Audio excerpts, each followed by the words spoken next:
Hi, everyone. It's Dr. Ozzy here. Welcome to the More Than a Pretty Face podcast. Today's guest wears many hats. Most days she's in the OR practicing anesthesiology. Other days she's making millions of people laugh on TikTok, including myself. She gives really useful fashion fixes and wellness tips. But that's not all. She's also a mom, an entrepreneur, and a former cast member of The Real Housewives of Dallas. Welcome to the show, Dr. Tiffany Moon. I'm so excited to finally meet with you. Hi, thank you so much for having me. I feel like I kind of know you because we've been following each other on TikTok and watching each other, create, this content. So I'm so excited to talk to you today. Yeah, I'm excited too. I love your content as well. So is today your day off? What are you up to? Yeah, today is my day off, which I always say is like more busy than my days in the OR because I schedule everything that I need to do, like talking to people, content creation, meetings, Zooms, all the things. I know. I feel the same way. My days off are just jam-packed. Yeah. So, I'm always looking for tips and tricks from other doctor moms that have a million things going on like yourself. How do you balance all of that? Because you have twins, you have 3 kids, right?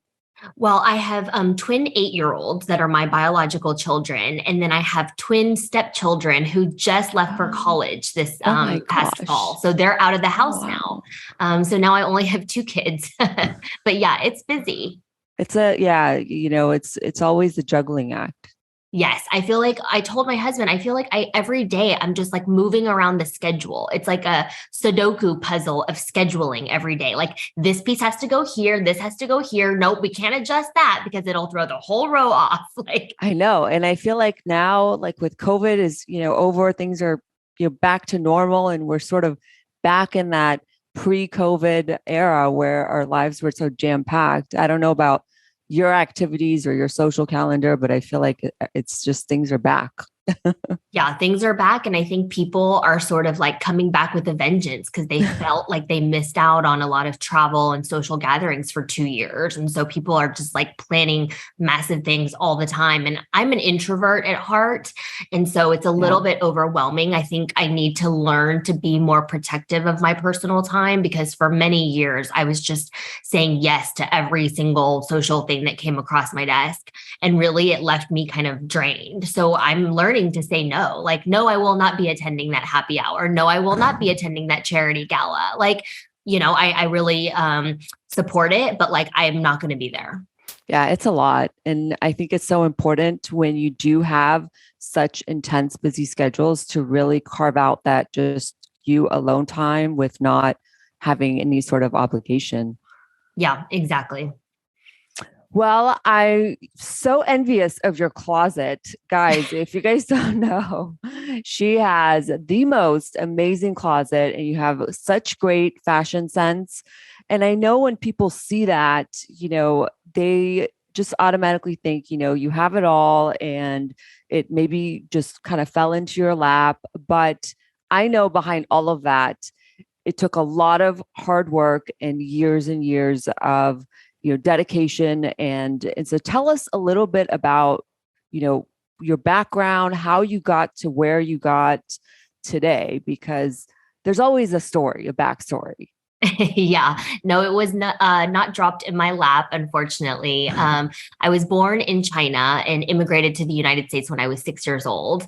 Life was tough back then. My dad was getting his PhD. My mom was a secretary. I was a latchkey kid. I went to ESL and learned English at the age of 6. The kids tormented me, called me every name in the book. Where did you move to from We China? were in Queens, Okay, Queens, New York. Yeah, in Chinatown. And then my dad finished school and we moved to Texas. And I was like, where did all the Asian people go? I Oh was my like, God. yeah, right. Because you would go from Queens, like Flushing, which is, very Asian, to Dallas, Texas in, 1992. And I was like, what is happening? Like, where's the subway? Like, I was so confused. So that took some adjustment. And honestly, from the time I was 6 until I was 16, my whole life just was school, school, school, school, school. Like that's all my parents cared about. It was like, Mhm. if you get a 98, my dad would be like, well, what did you miss? Oh, well, let's practice 10 more of that problem. So next time you have that, you won't miss it. Oh, And then I went to college early. There was a program here in Texas where you basically skip the last 2 years of high school and start college. So at the age of 15, I moved out of my parents' house, moved into a dorm with a roommate who's still to wow. this day my best friend, Vanessa. Oh, Went to college with other college age kids doing college things. Finished that program, which was 2 years, went to Cornell for 2 years, took wow. like 20 credits a semester, took the MCAT during school, no breaks, went straight into medical school. That's Met my intense. husband the last year of medical school, had a long distance relationship between Dallas and San Francisco while I was in my residency, then finished residency, moved back to Dallas, got married, got pregnant with twins, surprise twins, and started a new job as faculty. Oh my And that gosh. was like almost 10 years ago. So I've been in my Oh, faculty job for 10 years now. wow. And so tell me where are you in Dallas? What institution? I'm at UT Southwestern, which is the main teaching Oh, hospital here in Dallas. yes. Great program, lots of medical students, residents, robust teaching hospital, which is always where I wanted to be. I knew that I wanted to stay in academics because that's just always what I loved about medicine. I love teaching and mentoring. And I also do clinical research, which, in private practice would be nearly impossible. Yeah, So, you have to be at an institution. Well, I spent some time at UT Southwestern. I did a like a research fellowship, but a few days I would follow around this doctor, this ER doctor. That is an intense hospital. It's like a major, it's yeah. like a trauma center, right? And it's It's it's a a level very one trauma center. It's called yes, Parkland, and it's famous because that's where yes. President JFK was taken Mhm. after he was shot in Dallas. Yeah, I stayed at that travel lodge down the street. Ew. I know. When I think about it, I mean, I was like, I can't remember if I was in undergrad or medical school, it all blended together. But I remember thinking, what am I doing here? It was some program and it was a research, fellowship we did in medical school. But it's a great institution. I mean, it's a great Yes. place to go if you want to learn. And I learned a lot that summer, but I remember it is You see a it's lot. intense. You see A a lot. lot. Yeah. Yes. Like normal people, they're like, what? Like they can't even fathom. I know. Yeah. So what's the craziest thing that you've seen or any like what's the craziest story that you can share of people I maybe coming mean, out of anesthesia or People, after we give them the Versed and start rolling them back to the OR, it's like talking to a drunk person, right? And like they don't remember. It's yeah. funny. I've been proposed to in the PACU. A guy woke up and he was like, I love you. I feel so good. Will you marry me? And I was like, damn, I give some good anesthesia. No, I mean, and we see crazy things because it's a level one trauma hospital. So we see like shootings, stabbings. We're also a major burn center. So sadly, we Mhm. see a lot of, industrial accidents or kids that, tipped over a pot of boiling water and it's just terrible. So, I mean, I see bad things. People think I do like elective, like plastic surgery. And I'm like, Yeah. no, like no one comes to Parkland for elective surgery. Trust me. Wow. Yeah, that's an intense job. And so are you on call for anesthesia as well? Do you take call as well? Yeah, I took call for 8 years and I went part time in 2021 last year. And so I stopped taking call. I used to take trauma call. I used to take liver transplant call. Once a month, I would do a Saturday 24-hour shift, which was 7A Saturday until 7A Sunday, which basically meant that mom was a zombie on Sunday. And then I'd, Yeah. have dinner, go to bed early on Sunday, and then wake up on Monday for like a regular day. And I did that for 8 years. Yeah, And I that's went tough. back to work full time with call when my twins were 6 weeks old. And I'm just like, Oh, what was I doing? I was like pumping in between cases. My resident would take the patient to the PACU and I would like scurry to the locker room and hook up my breast pumps and have these little oh, Ziploc baggies. And I had a little dorm refrigerator plugged in so the milk wouldn't spoil, oh, all this. And I'm like, I God, know. why did I do that? Like, I don't know. I was trying to like prove something. I was trying to prove to my department and institution and colleagues that I took my work seriously, that, just because I just popped these two humans out of my body didn't mean that I was less of an anesthesiologist. And I like damn near killed myself trying to prove it. And now I'm like, I probably shouldn't have done that. Yeah, I know. It's funny. I think female physicians, we have that, whatever you want to call it, chip on our shoulder. Like, hey, I can be just as good as you, actually better, because here I am like pumping in between cases like a cow. Like, I remember I would do the same thing, but I would draw, because I had like a 30-minute commute when I first started working after residency, and I would pump and drive. Did you ever do that? Yeah, I had a car adapter and my Medela. Yes. And Oh I'd my be God. driving and I had this like scarf kind of apparatus that I just wrapped. And one time this truck driver, was up high and like looking at me and I was like, ew, stop looking, pervert. But yeah, because the drive, I mean, that's time that, we're multitaskers, like when I exercise, I'm also listening to a podcast. When I'm doing this, I'm also doing this. Like, because if I only did one thing at a time, I wouldn't be able to get done all the things I need to do. Right. Yeah. Yeah. I know. I'm like in carpool line, like taking a business meeting. You know what I mean? Like always multitasking. Yeah. Always on the go, always making every use of every minute of the day. So tell me, that's amazing. So you were 15 and you went to college and lived in a dorm. What was that like? And you graduated when you were 19 from college, right? So you must have gone to med school right after. Yeah. So I was 23 when I got my MD and everybody was like, oh my God, you're a baby doctor. You're like Doogie Howser. My parents were very, very strict about grades. All we did was go to school, go to church, and have family dinners. I wasn't allowed to go to other people's houses. I never had a sleepover ever. And so when at 15, I moved out to go live in the dorm with my roommate, I was like, freedom. Yeah. What? Did you just go wild or? Yeah, the curfew at the dorm was midnight. And I was like, 15. Midnight at my house. It was like 4 p.m. Like, come straight home after school. Like, do not pass go. Do not go to the park with your friends. Like, come home. So 15, like I just was free. I started like going to the movies, going to the mall, like just things that regular teenagers do, but I had never done before. Wow. Was that liberating for you? Did you feel like that helped you? Yeah, I feel like I started to develop a personality because until then I had been very stifled. And do you think that strict upbringing, because I'm kind of like that with my daughter, I'm like, no sleepovers or, you got to do, and I'm like, I have her scheduled until like 9 p.m. But, not so strict as your parents. But do you think that helped you in the long term in terms of establishing these habits early on? That's a good question. And I always say, like, we never have a randomized controlled trial for ourselves. Like, one of me didn't have this upbringing and one of me had this other upbringing, and we see like which one of me turned out better.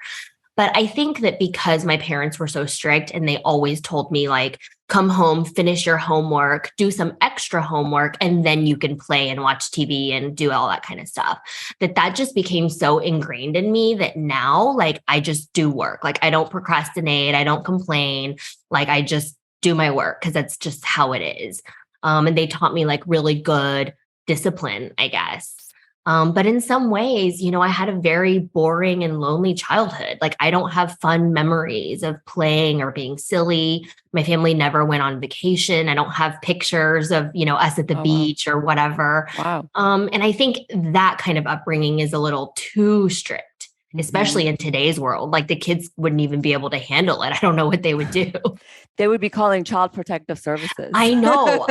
In today's world. My kids are asking for an iPhone. And I'm like, you are 8 years old. Like, what the hell do you need an iPhone for? Like, no. You know what they said to me? So-and-so in my class has one. So-and-so in my class has one. Yep. And then I turned into my mother because I was like, well, if so-and-so jumped off a bridge, would you do it too? And I was like, oh my God, what did I just say? They're like, no, Mom. Well, that would be stupid, but an iPhone. But an iPhone, that we want. So you were on a reality series, right? For a number of years. And I have to tell you, my husband is a closet Real Housewives junkie.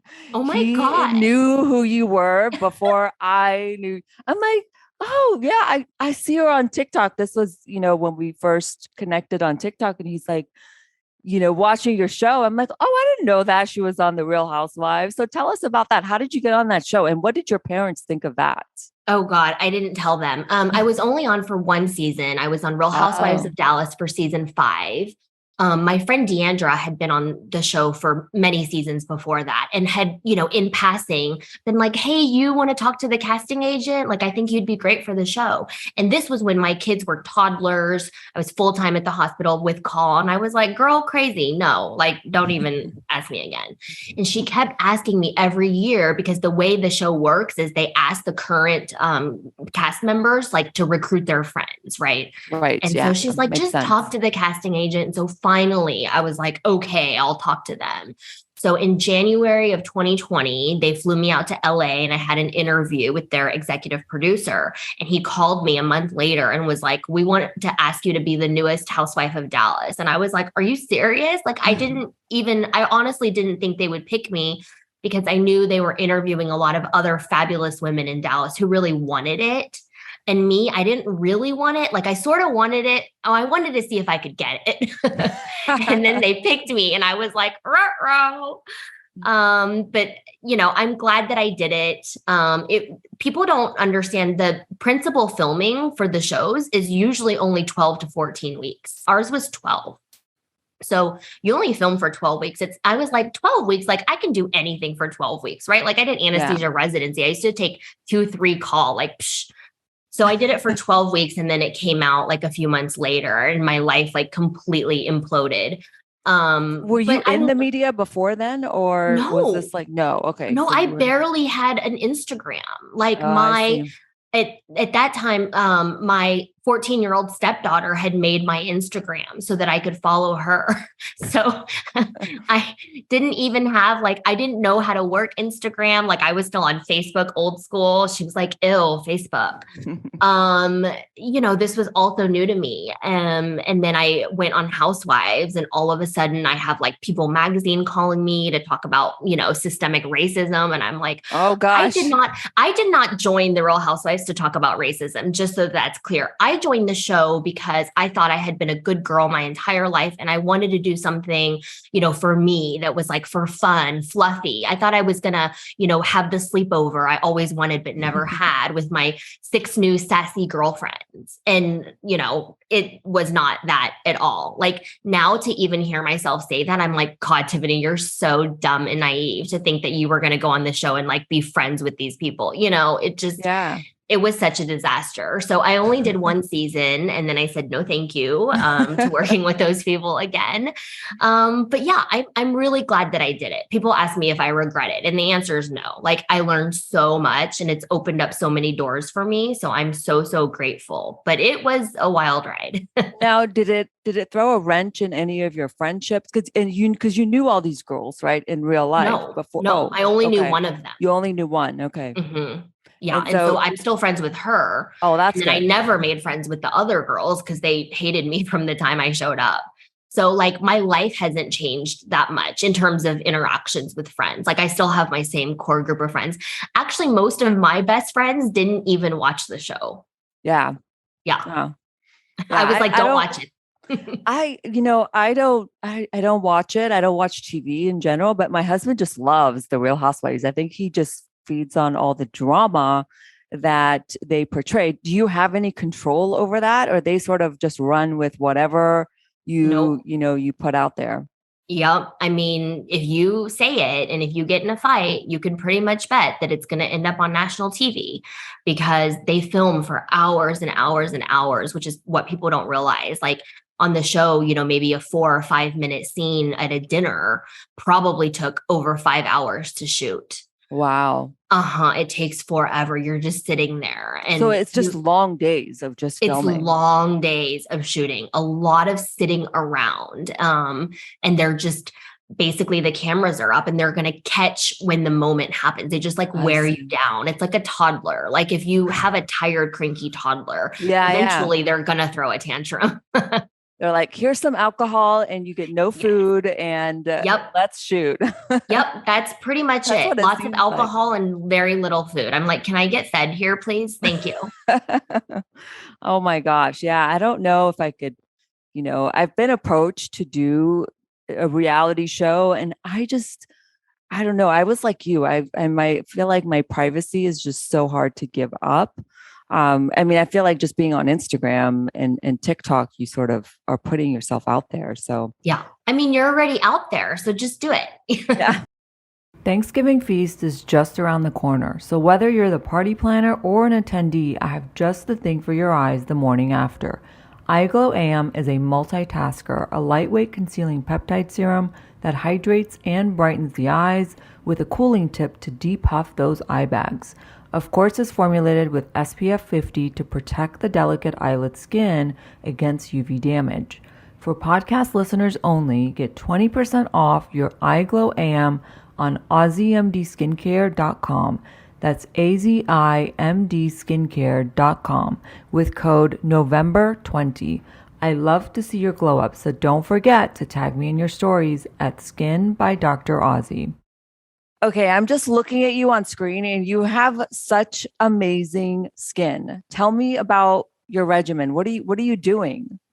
In the morning, I cleanse, moisturize, and sunscreen. If I'm going into the operating room, I don't even wear any makeup because I have two masks on and it's just disgusting by the end of the day. Yeah. But sunscreen, like religiously, and I make these funny TikTok videos about like wearing the visor and the gloves and the hat. Like I have no shame in my sun protection game. My No. kids are like, Mom, you're embarrassing us at the beach because I have this thing. I'm like, I don't care.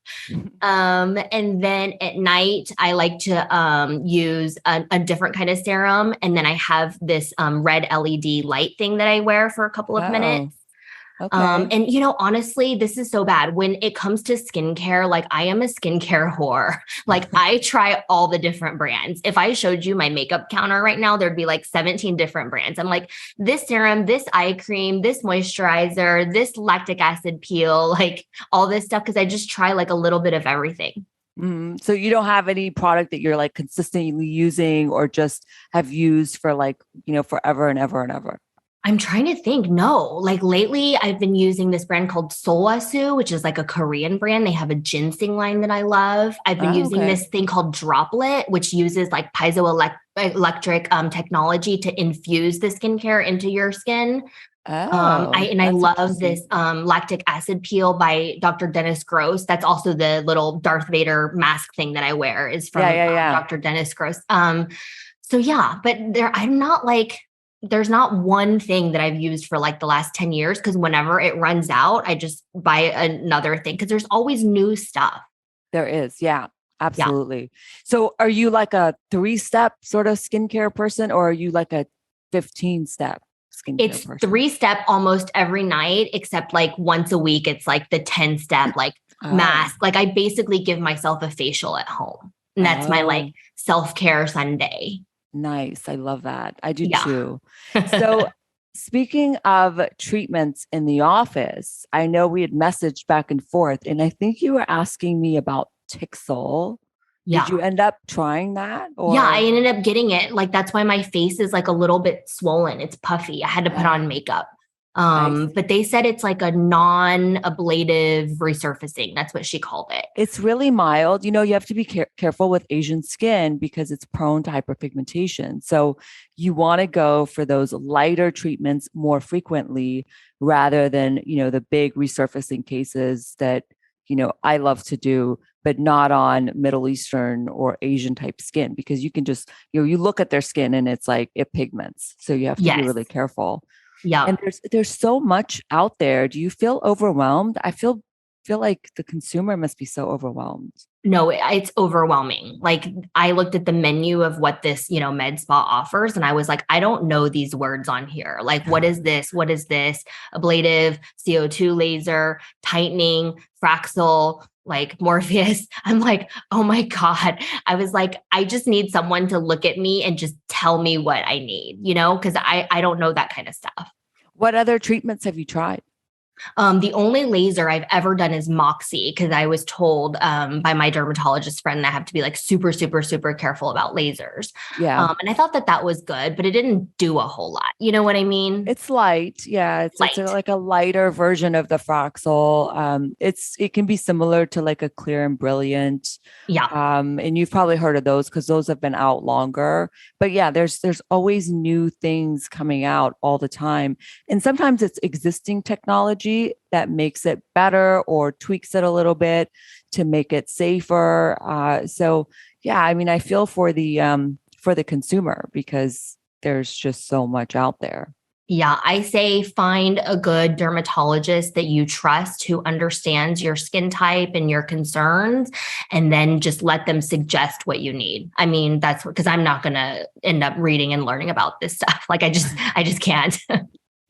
So let's talk about TikTok because I love your content and I've actually learned a lot of things from you. How do you tap into your creativity or where do you get your inspiration from?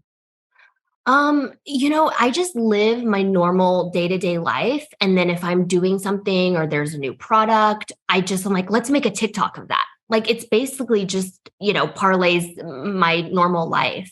And then if there's a joke or I make someone laugh, I'm like, oh, I should make a TikTok about that. So it's really just like my personality, but Yeah. I don't like, I'm curious how you get your inspiration from for your TikToks because you have such great content as well. Yeah, mine is mostly like about my work, and I feel like and whenever I have to like put out some of the content you put out is just you. You're so you in front of the camera. I still struggle with that. I feel like I am afraid to show my other side. I'm afraid to see what people will say. And I still have this mentality, well, I'm a doctor. Like I can't like act like that online. I can't break that part of me, away from my work.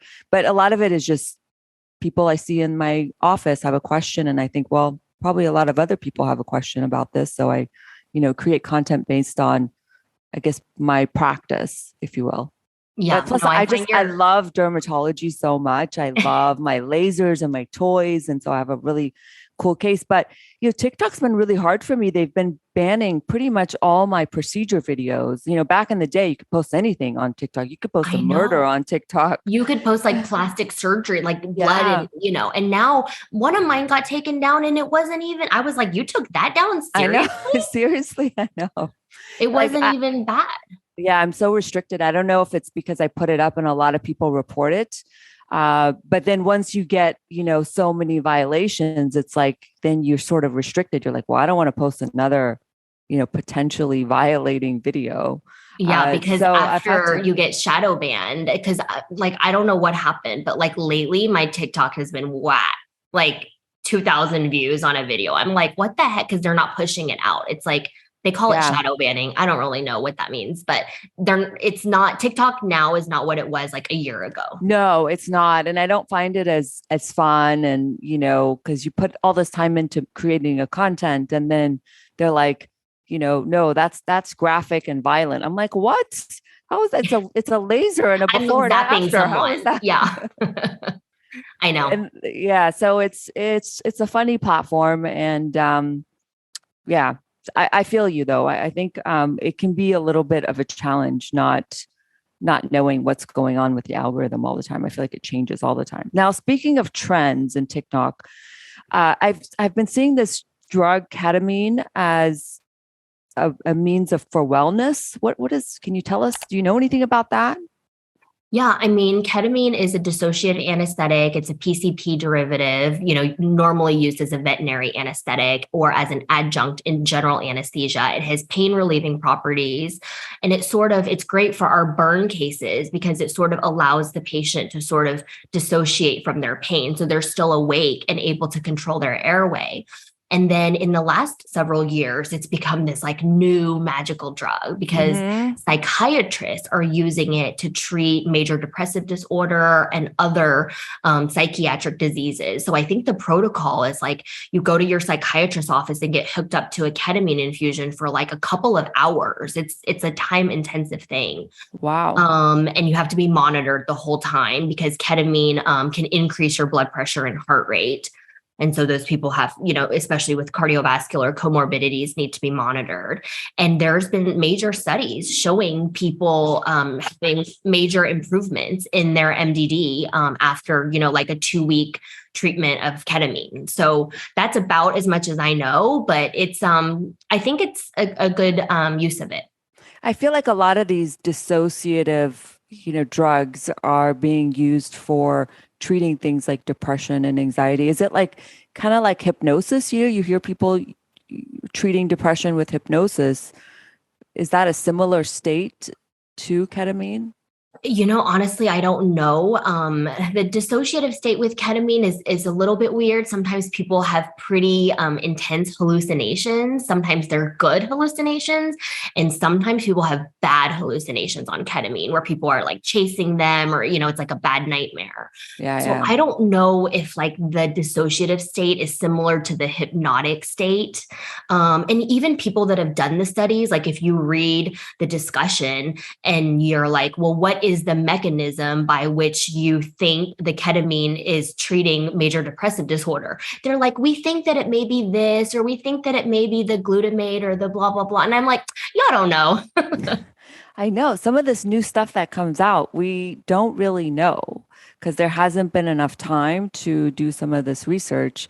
But it's a mental health is a huge area that we definitely need more emerging therapies and think outside the box for some of these people. Speaking of wellness, you have a candle company called Aromathesia, which I love.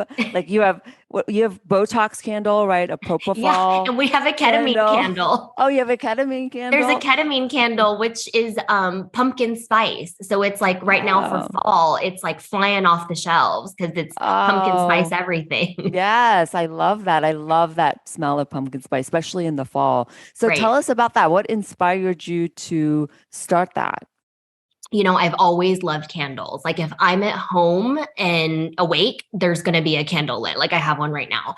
And I combined the word aromatherapy and the word anesthesia to make aromasthesia, which is so dorky. Oh, it's so cute. I love it. And I decided to make the relaxing drugs, like the sleepy time, go to sleep propofol type drugs, the relaxing scents like eucalyptus, lavender, things like that. And then the more energizing scents like grapefruit, floral, citrus, I named after our time to wake up drugs.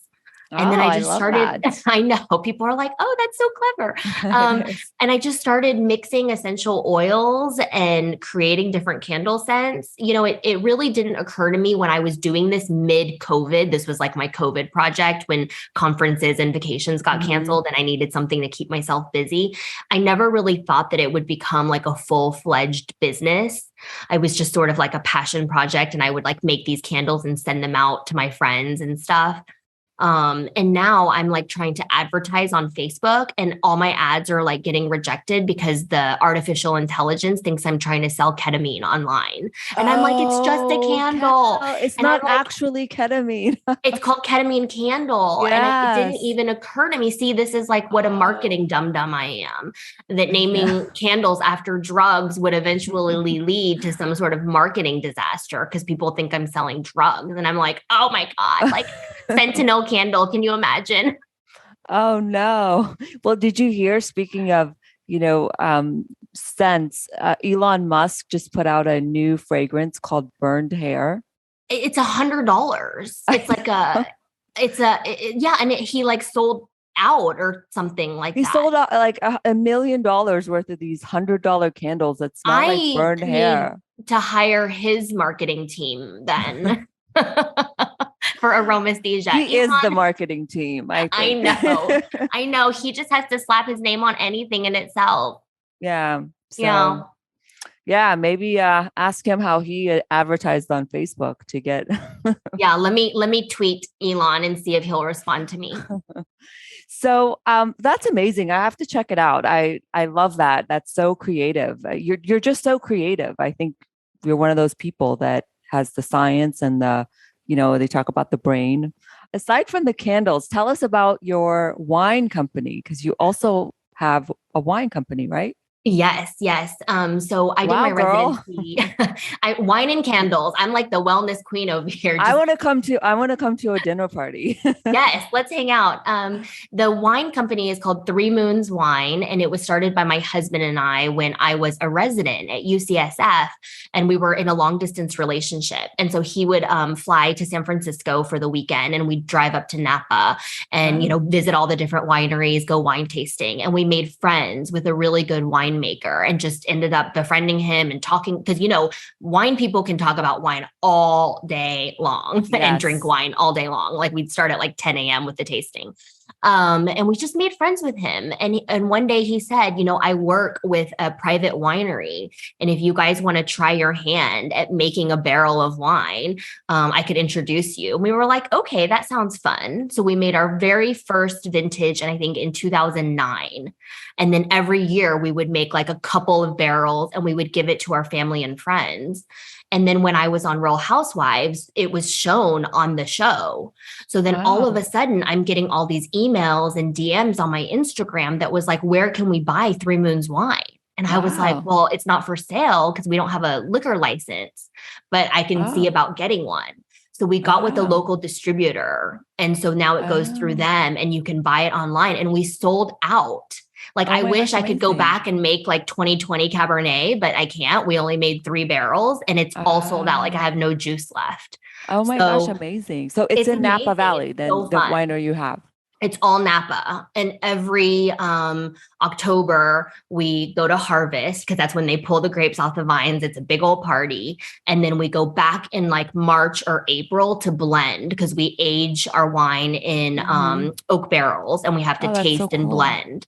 Yeah. And I'm like, That is oh, so cool. I have to go to Napa this weekend to work on Uh, my wine business. Ugh, to go stomp on my it's so grapes. hard. It's so hard. Life is so hard. It's so funny because, I was born in Iran and alcohol is illegal at the time. And my family would make our own wine. And I remember, putting the grapes in the bathtub and stomping on the grapes because my family made wine back then. And so that is really cool that you guys have taken this passion project and made it into a full-fledged business. That's awesome. Yeah, it's So just what is fun. your favorite wine? Mine is Cabernet. I love a good cab. I love a good cab. If I'm drinking during the day or it's summertime, I like Sauv Blanc, like a real Mm. dry white, sort of that New England style. And I like it to be like cold, cold, cold. But at Yes. night, and if I'm eating, I like a good cab Sauv. Nice. I love that. Well, girl, you are busy. A Yeah, lot of a lot of passion projects. I know. So I know that you're really into fashion, and I love that because I love fashion too. I missed you at Fashion Week. I was like, oh, I wonder if Tiffany's going. So we'll have to plan something like that next year. But let's play an impromptu game, Lust or Loathe Fashion Edition. You Ooh, ready? I love this. Yes, I'm ready. Okay. All right. So first one, flats. Loathe. What if they were Chanel flats? I mean, it's acceptable, but it's not a lust. No. Okay. Crop tops, the new uniform of the young TikTokers. Lust. I say rocket if you've got it. Nice. Sky high platform heels. Lust. The higher, the closer to God. That's what we say. The higher the heel, the closer to God. I feel like I'm not used to wearing it because I don't wear it during my work week. You probably don't either, right? No, I'm So like in clogs in the OR. yeah, I feel like I've gotten out of sync wearing heels. What about skinny jeans? Um, Fine, lust, I guess. I don't loathe them. Low rise jeans? Oh no. If you bend over and I can see your butt crack, is a no. Agree. So high rise. Are you a high High rise, rise. James? I Yeah. think Or that's mid the rise. trend, or mid Yeah. rise. Yeah. Face contour, Lust. hair extensions, Lust. Gucci belts. My 18-year-old said that it was chuggy, but I still love my GG belt. So I say lust.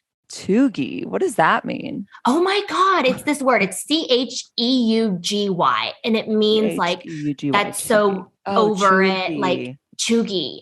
And I was like the other day, I was like, let's do a boomerang. And she was like, ew, that's boomerang is so chuggy. I was like, Chuggy.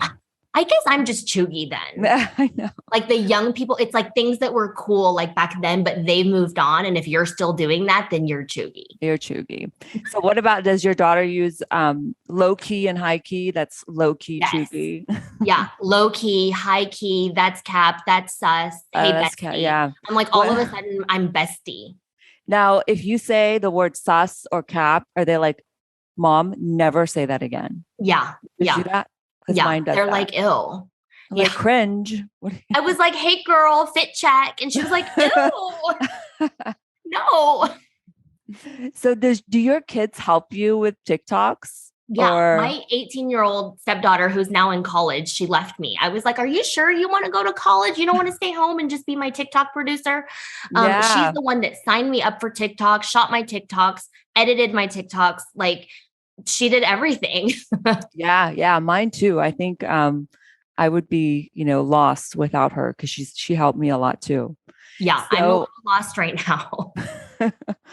I know. I think a lot of the original, because we got on TikTok before, everybody else. I feel like it's, I'm hearing that from a lot of the original creators. So I don't know if it's just a huge influx of people now on TikTok or, what is going on. But are you on any other? I know you're on Instagram. Mm-hmm. And what other do you have a YouTube channel? Are you on anything? I any do, other but the only thing on my YouTube are shorts that are just repurposed to TikToks. Okay. Yeah. From I don't TikToks. like I know. long format content, like long video content. I don't know. Like if I was doing educational stuff like you and explaining, I think that would be a better channel. But like I'm just doing like short little things throughout my day. And so like it's not YouTube content. And I think everything's going towards short form videos anyway, because we're bombarded with so many things that it's becoming harder to sit down and watch a 10-minute YouTube video. I mean, 10 minutes now is such a long time. I know. We have no attention span. Yeah. We just don't have time. Our days are just so packed with things. Yeah. So have you heard of this new platform called Be Real? Yeah. And TikTok's, are you on there? Copy it. I know. And I'm not on Be Real, but the other day I opened up my TikTok and it was like TikTok now, take a picture. And I was like, ew, are they trying to copy Be Real? But everybody just copies everybody. That's like when TikTok was popping and Instagram came out with Reels. Like, yeah, well, now I think they're threatened by Be Real because that's sort of the new thing. So it's interesting. These platforms, they have to constantly be evolving. And I'm like, why can't just Instagram stay like Instagram and TikTok just be TikTok? They want you now to do short or longer videos on TikTok, I've heard. Yeah, like you can do up to 10 minutes. And I'm like, no. And they're kind of favoring that. And I'm like, you don't go on TikTok to watch a 10-minute video. I would swipe up after like a minute is about my attention span on TikTok. So I don't know what's going on. I'm not going to do Be Real because like, I think when it goes off, you only have like 3 minutes to take a picture. What if I'm in the operating room? I can't do that. So I'm like, forget, it's not conducive to my lifestyle. Yeah, I was just at a dermatology meeting and my friends were like, join, we're on there. So I have like 2 friends on Be Real and I've been testing it out this week. And sometimes I'm like in the office, like, about to see a patient. I'm like, I'm not going to just stop and take a photo for Be Real. It's hard to do. Yeah. But, I think it's good for like teenagers, I guess, but that don't have all these serious, commitments. But who knows, maybe who knows, maybe that'll change and become something else. Yeah. So it's so great talking to you. I know you have a jam-packed day ahead of you, but tell everybody where they can find you. Tell us your candle. I'm going to go check it out as soon as we hang up. Candle and your wine company so that people can learn more. Yeah, I am on all social media channels, mostly Instagram and TikTok at Tiffany Moon MD. My candle line is called Aromasthesia, AROMASTHESIA. .com, and my wine is threemoonswine.com, but we don't have any wine left for this year. So it'll have to wait until next year. Yeah, But I sign have up. lots of candles. You can go get your ketamine candle or your propofol candle. That's right. I love that. Well, we're going to link it in the show notes. Thank you so much for joining us. And hopefully we'll get to see each other, at some point if you come to LA. I'm in San Diego, but I go up to LA sometimes. So we'll have to meet up in person one of these days. One of these days, I would love that. All right. Thanks, Tiffany. We'll talk soon. Thank you. Bye.